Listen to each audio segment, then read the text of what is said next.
Pinadali, pinabilis, instant at walang hassle.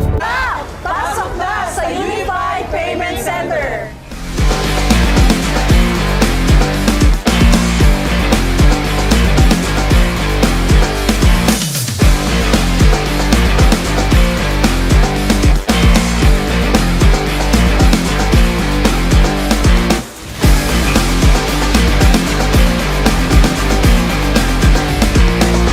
Anong business yung pwede kong i-alok?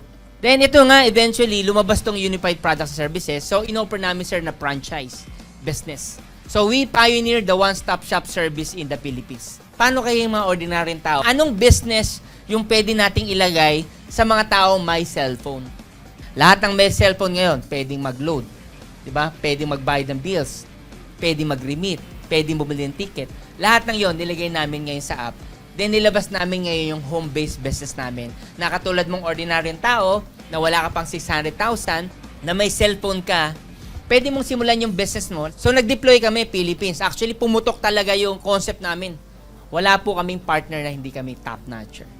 Pwede kang magnegosyo sa Unified Products and Services.